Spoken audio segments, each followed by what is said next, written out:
Hey there, guys. All right, today we are back with some more overly sarcastic productions, and this time we are back with another trope talk. This one on Antiheroes. Before we dive in, make sure you go and check out the links in the description box below. I would love it if you joined the Discord and followed me over at Twitch. All right, Antiheroes. The anti-villain and anti-hero tropes are, I believe, a bit misconstrued, I think, lately. They've been people are too, I feel, eager to use that terminology because the name itself, anti-hero, anti-villain, it gives this sense of we have an obsession with more gray morality these days. I feel like in our modern writings, nothing wrong with that, except I do think the people's thoughts on kind of really what gray morality is a bit misconstrued at times.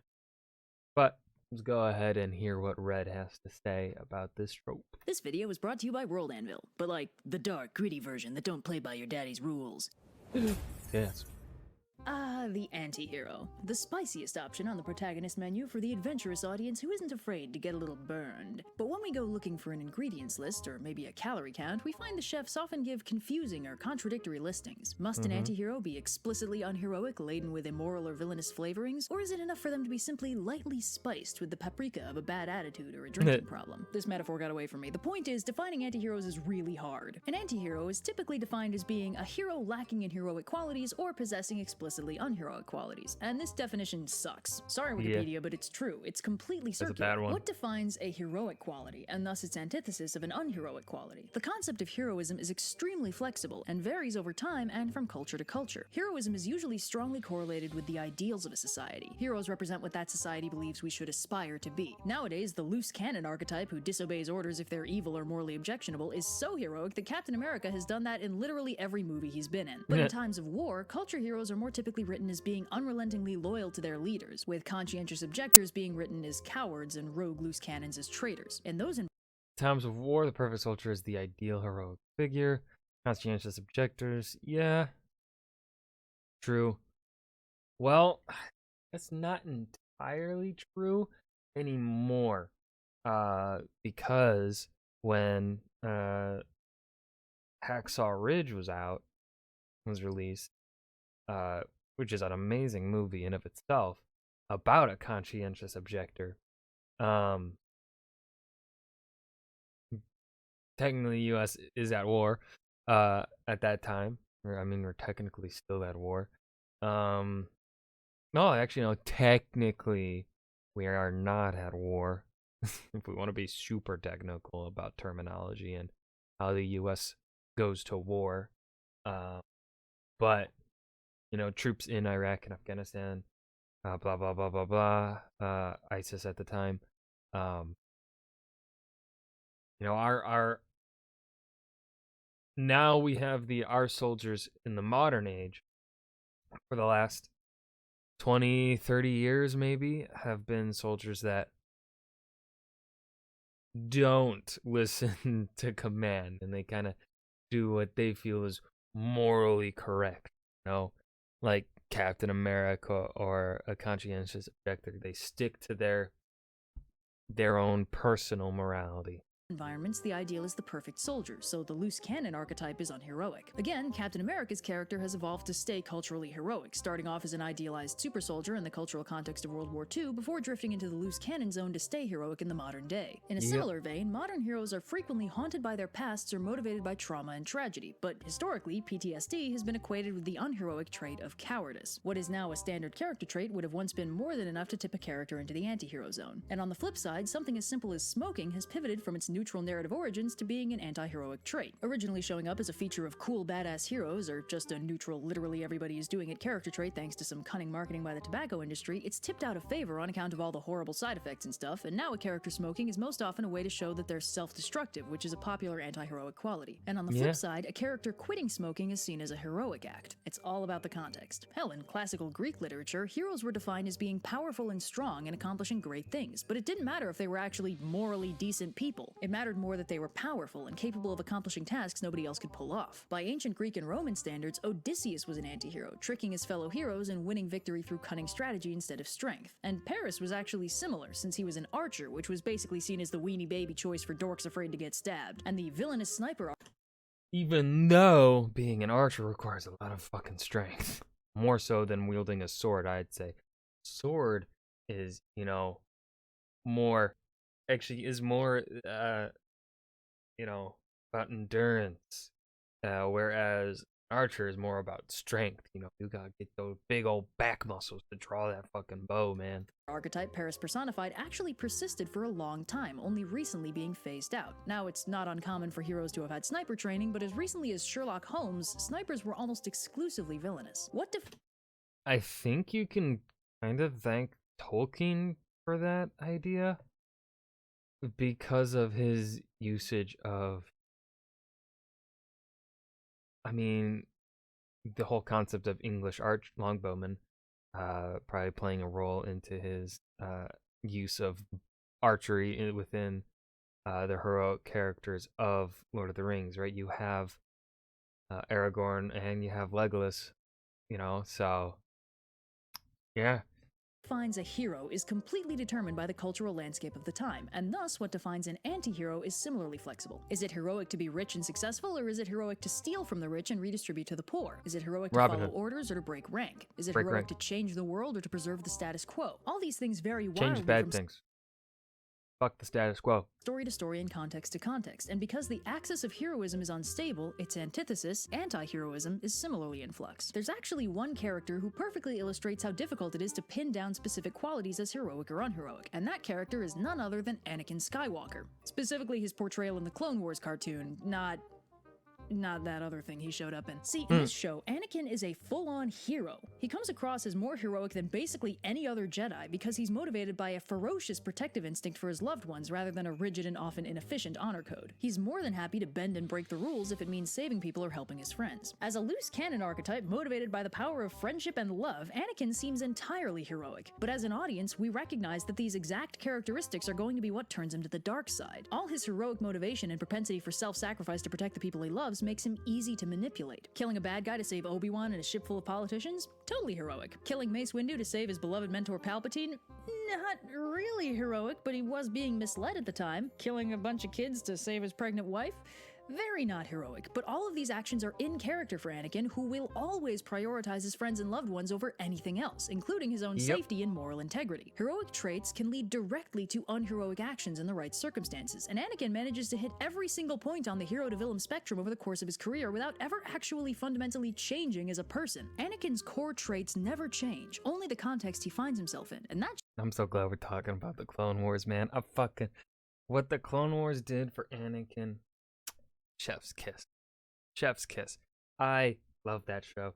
And I just love Anakin Skywalker as a character and I've talked many times before on how Palpatine's manipulations not only work in story, but I think the last Trope talk I talked about how real life people have fallen. Palpatine's manipulations are so good that it has worked on the very audience watching. On us. Because good manipulation is has the layers of truth within it, just slightly twisted to manipulate you, to trick you, to fool you. So, George Lucas's dialogue, not very good at writing dialogue, but his ability to characterize and hit broad themes, or just hit themes in general.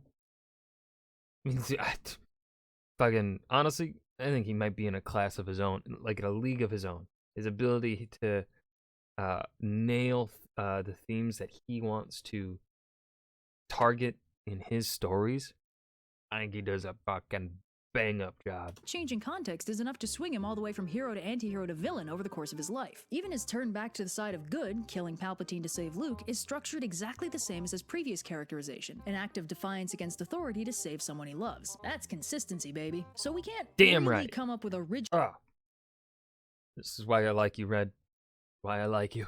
Constant definition for anti-heroism, which is honestly fine. We don't really need one. If we let heroism stay a variable, we can still define anti-heroism as a function of that variable. And before you ask, no, this is not how I expected to use my math degree, but hey, if it works, it works. So since we can't get a simple, comprehensive definition on paper, we've got to get creative. I'd say there are two meaningful ways we can classify anti-heroes as a category of characters: methods versus motive, and actions versus attitude. Some anti-heroes use unsavory methods to accomplish broadly heroic goals, and some anti-heroes do unilaterally good things but have a really bad attitude the whole time they're doing it. So let's set each axis ranging from heroic to its inverse unheroic, while still recognizing that what exactly constitutes heroism can't be rigidly defined. Anti-heroes typically occupy these quadrants: unheroic methods and heroic motive, where you get the gritty vigilantes motivated by a desire for justice and the like, but accomplishing their goals in unpleasant ways, and unheroic attitude and heroic actions, where you get the grouchy dad varieties who are unconditionally heroic and are constantly saving the day,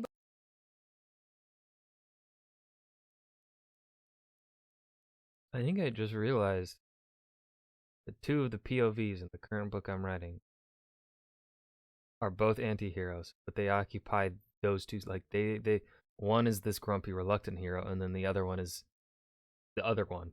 Huh. Look at me go. Look at me go. Look at that. Nice.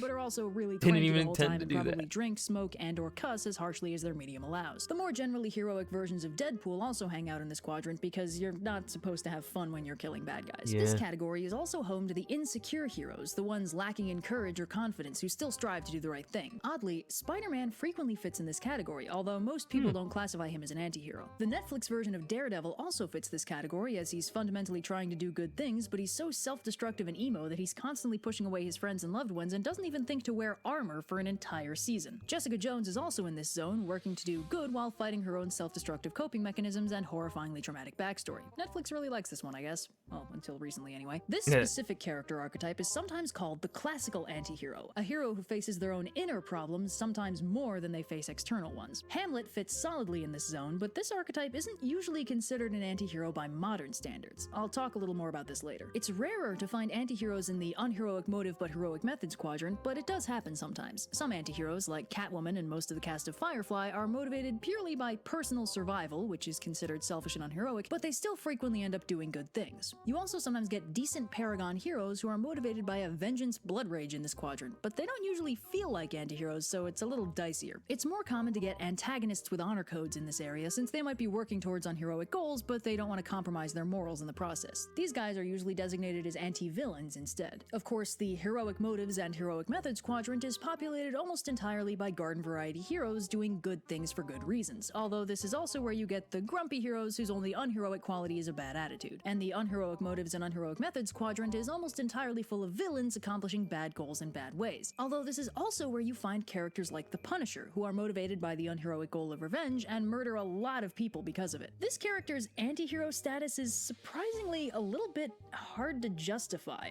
I know the Punisher basically defines the anti-hero archetype these days, but he might be a bit closer to the villain protagonist, a character who does horrible things but is also the focus character. Light from Death Note fits this archetype. But since these Punisher types only usually kill really bad people, that could be considered more of a heroic trait than just general murder. Still, it's a little bit tricky. In the world of superheroes, murdering your enemies is generally seen as a bad thing to do, and when both the motive and the method are bad, it can be a little hard to justify labeling that character as any kind of hero. When you're doing bad things for bad reasons, where do you fit the good? The heroic attitude and heroic actions quadrant is where your classic heroes go, the ones who do good for good reasons and typically have an emotional range that spans from the peaceful contentment of a job well done to righteous fury at the injustices of the world. Although not all the heroes in this category are nice, they're usually pretty confident and self-assured. A heroic attitude is a tricky thing to define, but these characters are usually pretty courageous and determined and rarely struggle with uncertainty or overly self-destructive behavior. Although this can be a bit of a gray area way up because sometimes heroism itself can be self-destructive. Sometimes Batman gets written like this, where his raw determination and willingness to go to dangerous extremes are painted not as an exercise in heroic willpower, but instead as a dangerously self-destructive downward spiral. But most of the time, this is just where the seriously heroic hero types hang out. The heroic attitude but unheroic actions quadrant is actually a bit of an odd one. You get some noble antagonists in this area who are doing bad things for reasons they think are good, you get some honorable villains with personal codes of ethics, and you also get some courageous, confident paragons who, for one reason or another, do really horrible stuff. Think that paladin character in your D&D party who uses their lawful alignment to justify being a total dickhead to everybody. There's some overlap here with the heroic motives but unheroic methods quadrant, as these characters can be motivated by things like loyalty or love, but if the thing they're loyal to is bad, they end up antagonistic by proxy. They can also be fighting for heroic principles like justice and stuff, but if they're targeting people who aren't actually responsible for the problems they're fighting, they end up in this category, like Jet and Hama from Avatar, whose opposition to the Fire Nation is mirrored by the heroes, but their habit of targeting innocent Fire Nation bystanders is distinctly not good. The unheroic attitude and unheroic actions quadrant is normally filled with unpleasant side characters who are mean or cowardly and don't really contribute to the plot, or general villainous antagonists, but it's also where we find another category of character frequently mistaken for an antihero, sometimes called the 90s antihero, named for the time period the trend got really popular, but I prefer to refer to them as jerk Sues. These characters are Mary Sues in the truest sense of the word, a fixed point in their fictional universe around which the entire narrative spins. They are complete and total assholes to everyone around them, and they're tolerated solely because they are the designated hero for the narrative. These power fantasies have no redeeming qualities other than the fact that they win all the time because the writer will accept no other outcome. Characters like these are responsible for the idea that anti-heroes are better than regular heroes because they don't have any of their qualms or morals, and the idea that you can get a lot more done if you just don't care about dumb things like principles or other people. People who like these characters are also usually the people who think Batman's job would be a lot easier if he just used guns, or that it doesn't make any sense for Superman to not just use his godlike strength to murder all of his enemies. I find these people frustrating and these characters dumb, and I will not be accepting criticism at this time. Now, I like these charts.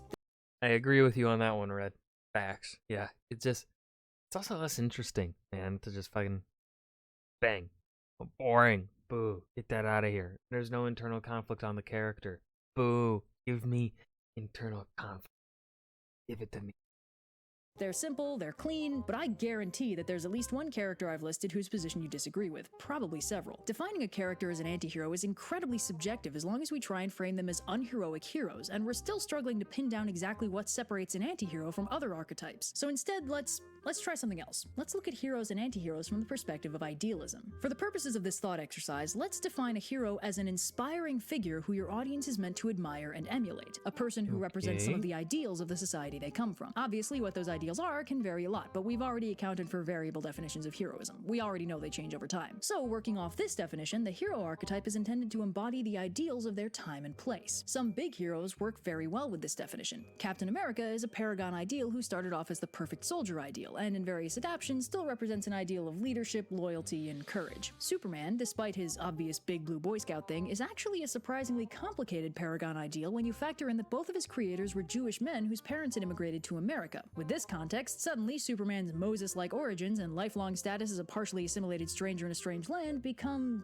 nuanced. You could even argue that him being an incredibly strong protector of the helpless has shades of the Golem of Prague, appearing when his powers are needed to protect those who can't protect themselves. And nowadays, in our current political climate, a lot of Superman narratives put the focus more on his immigrant status and what that can represent. Superman is a surprisingly transgressive figure in some ways, but no matter what his place in the political scene is, his character almost always represents behavioral ideals, seeking truth and justice, exercising kindness, compassion, and selflessness, protecting the world that raised him even if he could never truly belong there. Superman's power and strength aren't his greatest qualities. It was always in how he used them, and more specifically, how he refused to use them. There's a reason the World of Cardboard speech is one of his finest moments, where he explains how he has to be so careful all the time, especially when fighting, because with his power, everything and everyone on Earth is as flimsy as tissue paper, even the bad guys he has to stop. It may be Spider-Man's arc phrase, but Superman is really the embodiment of with great power comes great responsibility. And in any story where he stops exercising that responsibility, he stops being Superman, whether it's because he snapped and took over the world, or because he gave up his powers. But of course, when heroes are ideals, they usually sit comfortably in the middle of social acceptability, which is of course another kind of social ideal. So they'll generally be attractive, physically fit and able, mentally healthy, and whatever ethnicity, gender, and orientation their society currently thinks normal is. For instance, Achilles is a ridiculously badass Greek dude with a wife he likes alright and a boyfriend he likes way more, as was the ideal of masculinity in ancient Greece. But what this means is that when heroes are ideals that sit in the center of their society's comfort zone, anti-heroes are the heroes around the edges, the ones at the margins of society who aren't seen as ideals to look up to. A zone that includes genuinely iffy things like self-destructive or addictive behavior, and completely harmless things like marginalized orientations and identities. Now, this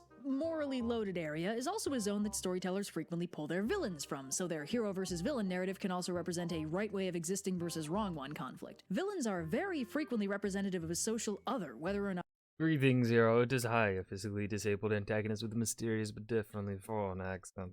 Prepare to die. the story is deliberately making statements about any sort of us versus them conflict. This means that anti-heroes are sometimes the only way that people on the far ends of the social bell curve get to see themselves in a non-villainous light. Disability, orientation, neurodivergence, it's all there in the anti-hero zone. And when writing traditional ideal heroes, there's a lot of pressure to keep them in the middle, away from those edges. Giving a full idealistic hero a trait seen as non-ideal can ruffle some feathers. What, you want to send kids the message that it's okay to exist in a way that a lot of real people exist? Nah, save that for the edgier characters. We can't let the margins into the mainstream, then how will we stay in the mainstream? Fortunately, there's been a recent uptick in heroic protagonists with a much broader scope of basic character qualities, but it's still usually seen as safer to leave the edgier, less idealized qualities to the grumpier, less heroic protagonists. Of course, this whole anti-heroes showing us anyone can be a hero thing only works in theory. The vast majority of anti-heroes are still gritty heterosexual white dudes representing an ideal of power fantasy for people who definitely need more power fantasies. And it's hilarious. I seriously went out of my way looking. There's tons of lists of best anti-heroes in fiction, and they're all like 70 white dudes, 3 anime dudes, Blade, Black Widow, and Elektra. But the point is, the potential exists. Anti-heroes could be a space to explore what it means to be an ideal and what it means to be a hero outside of that. The mainstream is full of traditional heroes. Anti-heroes are meant to defy that, to be a hero outside of the tradition. Anti-heroes frequently reject morality, legality, social norms, systems in general. They're alienated for one reason or another. Trauma, injury, unorthodox ability, even just general misanthropy. All kinds of things can cause someone to reject a system of ideals that don't work for them and instead move outside the system to do what needs to be done. I just feel like there's a lot of potential here if we stop copy-pasting the Punisher and start actually exploring what it means to defy the paradigms of heroism. Now, as you may have noticed, and as I've stated, anti-heroism is a pretty fuzzy definition. Whether a character is a hero, an anti-hero, an anti-villain, or just kind of a jerk can be highly subjective. This also means that intentionally writing an anti-hero can be really hard. Yeah. In fact, I think it's impossible. Now, Yeah. hear me out. Anti-heroes aren't really a character archetype. They don't have enough characteristics to qualify as an archetype. They're a label, and a nearly meaningless one at that. Anti-heroes are usually somewhere in these categories, but there are plenty of characters in this zone that don't get counted as anti-heroes, and plenty of anti-heroes outside of those zones. And whether any given character counts as an anti-hero can be very dubious. I ran some Twitter polls a few weeks back to get a feel for some major characters that could be argued to be anti-heroes, and unsurprisingly, results were wildly inconsistent. Wolverine, the archetypical grumpy dad of the X-Men, was generally seen as an anti-hero, but a lot of comments suggested that he shouldn't really qualify because for all of his grumping, he basically always does the right things for the right reasons, and that he might be an anti-hero in his solo runs where he's a little bit edgier, but whenever he's with the X-Men, he's just a cranky good guy. Batman was judged as a full hero who happens to be goth, with his strict moral code keeping him out of the anti-hero zone, although most comments agree that his movie representation is an anti-hero, and further, that this representation is wrong. Deadpool got a yes anti-hero judgment, but the comments all defaulted to, well, yes and no, depending on the writer. The Punisher, unsurprisingly, got voted an anti-hero, although 25% of the votes deemed him too murdery to be any kind of hero. And Spider-Man got a resounding no, despite the fact that many comments specified that he does count as a classical anti-hero due to his major themes of self-doubt and his lack of confidence in his abilities. Whether or not a character is an anti-hero is usually treated as a subjective judgment. It has very little to do with their actions or attitude, it's more about the vibe they give off. Wolverine is judged an anti-hero because he's gruff and rude and tries really hard to cuss even in kids' cartoons. Batman is deemed deemed not an anti-hero because despite his scary persona and his unheroic methods, he follows a strict moral code, and it's always weird when he actually gets mean. Deadpool is kind of an anti-hero, kind of an anti-villain, all different kinds of things depending on the author, even though his core characterization of sass-talking immortal mercenary basically never changes. The Punisher is almost the archetypical 90s anti-hero, but if you judge him by his actions, he technically comes across a little more like a sympathetic villain who happens to be the protagonist sometimes. In fact, in his first appearance in The Amazing Spider-Man 129, he was a villain. And Spider-Man was overwhelmingly judged a full hero, despite the fact that a lot of the threats he handles are internal insecurities that aren't usually seen as very heroic. Sometimes it seems like the deciding factor is how cynical the character is. Idealists are less likely to be seen as anti-heroes than cynics are, but sometimes it's more about how principled the character is. A character with any sort of moral code might be deemed an anti-hero, even if their actions are straight up villainous. There's no single deciding factor that determines what characters are seen as anti-heroes, and due to this general inconsistency, the lack of a concrete definition, and the overall meaninglessness of the judgment itself, I think we can safely say it kinda doesn't matter. Characters are individuals, and just like real life, a single label can't encapsulate the totality of their existence. If you're writing a character, write the character. Maybe they'll be seen as an anti-hero, maybe they won't. Maybe anti-heroes don't mean anything. Language is made up anyway. So I guess the message of this trope talk is that this trope isn't really a thing? Or it kind of is, but it's not really a thing that means anything. It's a thing with potential, but it's not as much of a thing as everyone thinks it is. How did I talk about this for 15 minutes? So, yeah. Thanks again. And that was Trope Talk Antiheroes. Yeah, I guess this is what she said there at the end is essentially why I didn't really have anything to add. Because it depends upon the person reading, right? Like, I think the only character, there's no one really to say, like, yeah, that's a fucking anti-hero. I'd say Anakin Skywalker, but again, as she was saying there at the beginning, pretty much does everything heroic. It's just his heroism allows him to be manipulated to go down the dark path. So really, he just kind of ends up being two sides of the same coin, where, right, that heroism, the coin is heroism, or the coin is his good morality and the reasons why he does things. And then on one side you have the heroic, and then on the other side you have the manipulated villainous part of it. So yeah, there's nothing really to add here, but I hope you guys enjoyed. Remember to hit that like button and subscribe for more, and I will see you guys in the next video. Peace.